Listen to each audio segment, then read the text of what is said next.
मी शुभ्रा. आमच्या घरी मी, माझा नवरा, माझा छोटा मुलगा आणि सासूबाई राहतो. आम्ही दोघेही जॉबला जात असे. माझा जन्म शहरात झाला होता. नोकरी, शिक्षण सर्व काही तेथेच. त्यामुळे आम्ही शहरातच राहण्याचा निर्णय घेतला. पण मुलाची काळजी घेण्यासाठी सासूबाई गावावरून मुंबईला आल्या होत्या. जेव्हा त्या आल्या होत्या तेव्हा सुरुवातीला सर्व काही अगदी चांगले चालू होते. सकाळची मला जेवढी जमतील तेवढी कामे करून मी ऑफिसला जायची.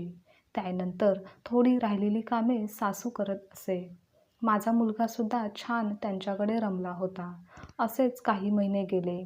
त्यानंतर मात्र सासू म्हणजेच आई घरातील कोणत्याच कामाला हात लावत नव्हत्या. सकाळी घरातील सर्व कामे करून ऑफिसला जायचे व त्यानंतर पुन्हा घरी आल्यावर सर्व कामे करायची. यामुळे माझी आता खूप चिडचिड व्हायला लागली होती. मला खूप थकवासुद्धा येत होता. आता हे असं खूप दिवस चालू होतं. सुरुवातीला मी थोडे सहन केले, पण आता मी आईंना स्पष्ट बोलले की तुम्ही कमीत कमी संध्याकाळी तरी जेवण बनवत जा.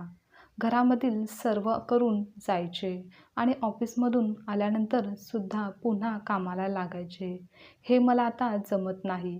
तुम्ही तर दिवसभर घरीच असता ना. मग शुभ्रा, आजकाल माझी तब्येत ठीक नाही आहे. त्यामध्ये बाळ पण दिवसभर खूप त्रास देतो. म्हणूनच मी जेवण बनवत नाही. त्यावर शुभ्रा म्हणते, अहो, मी तुम्हाला इथे कशासाठी बोलावून घेतलं आहे?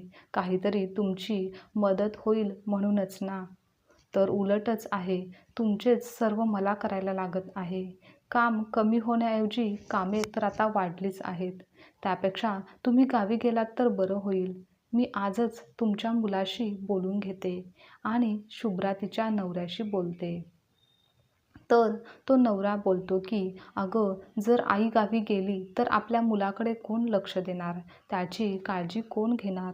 पण शुभ्रा सांगते, काही नाही, प्रत्येक प्रश्नाला उत्तर हे असतंच. आणि मी एक विचारसुद्धा केला आहे. पाहूया काय होतं त्याचं ते.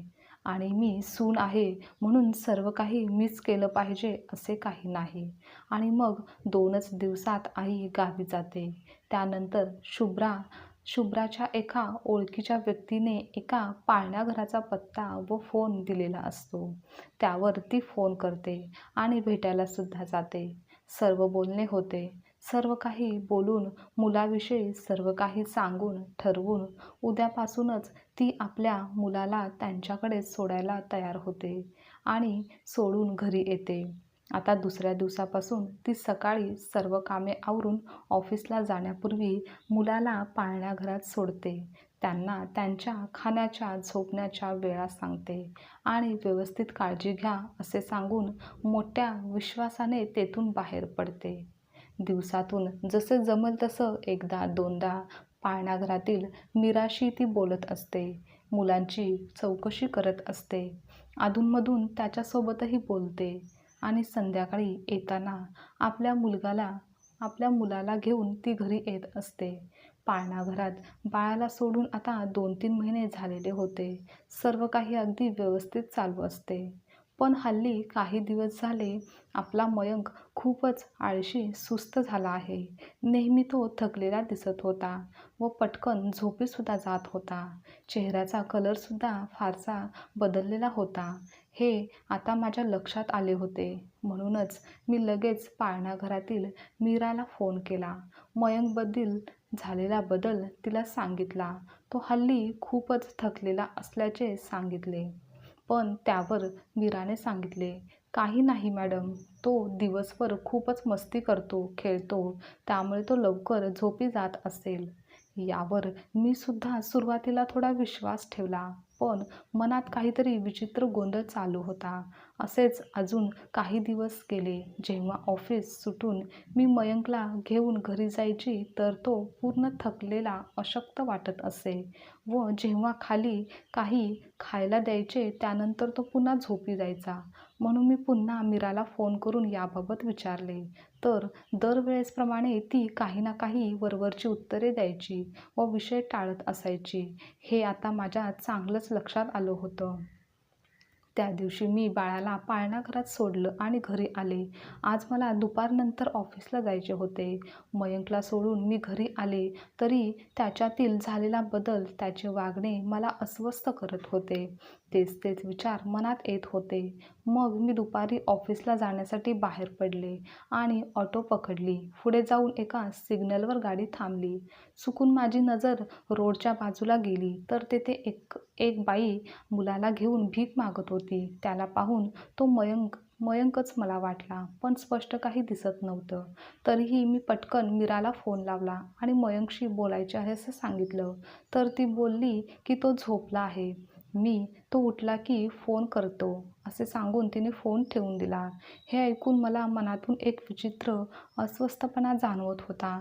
तशीच मी ऑफिसला गेले. येताना पाळणाघरातून मयंकला आणलं, पण तो आजही तसाच थकलेला, अशक्त दिसत होता. काहीतरी चुकीचे घडते आहे याची जाणीव मला झाली आणि मग मी ठरवलं की हे सर्व काय चालू आहे ते आता शोधायचं. त्यासाठी मी त्या दिवशी सुट्टी घेतली, पण कोणालाच काहीच सांगितलं नाही आणि नेहमीप्रमाणे मयंकला पाळणाघरात सोडून आले. त्याच्यावर बारीक नजर ठेवून राहायचे हे आता मी ठरवलं होतं आणि मी तेथेच लपून बसले. त्यानंतर काही तासानंतर 2 महिला पाळणाघरात जातात, ज्यांचे कपडे खूपच घाणेरडे, अस्वच्छ होते आणि थोड्याच मिनिटात 2 बाळांना तशीच अस्वच्छ कपडे, विखुरलेले केस असे घेऊन त्या येतात आणि स्टेशनवर भीक मागण्यासाठी घेऊन जातात. हे पाहताच तर माझ्या पायाखालची जमीनच सरकली, कारण त्यामधील एक बाळ माझा मयंक होता. माझा विश्वासच बसत नव्हता. ज्या बाईवर आपण एवढा विश्वास ठेवून तिच्या हातात आपल्या बाळाला दिलं, ती बाई हे असं कसं काय करू शकते? त्यावर मी पटकन मीराला फोन लावला. मयंक कुठं आहे विचारलं, तर ती म्हणाली तो झोपला आहे. त्यावर मी ठीक आहे म्हणाले आणि फोन ठेवला आणि मग सरळ पोलीस स्टेशनमध्ये गेले. तक्रार दाखल केली. झालेला सर्व प्रकार सांगितला व पोलिसांना घेऊन सरळ पाळणाघरात गेले. आम्हा सर्वांना पाहून मीरा थोडी दचकली व पळून जाण्याचा प्रयत्न करत होती, पण तिला पकडण्यात आले. मी माझ्या मयंकला माझ्याकडे घेतले व बाकीच्या पालकांनाही फोन करून बोलावण्यात आले. घडलेला प्रकार खूपच धक्कादायक होता. मी घरी आले, नवऱ्याला सर्व काही सांगितले, त्यांची माफीसुद्धा मागितली.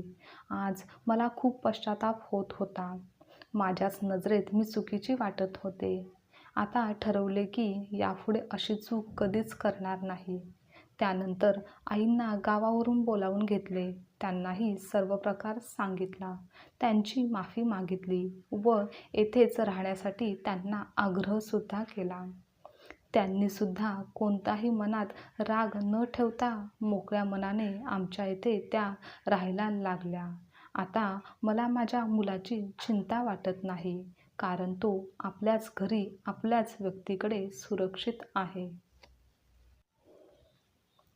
आजची कथा तुम्हाला आवडल्यास लाईक, शेअर, कमेंट करा आणि चॅनलवर नवीन असाल तर चॅनलला सबस्क्राईबसुद्धा नक्की करा.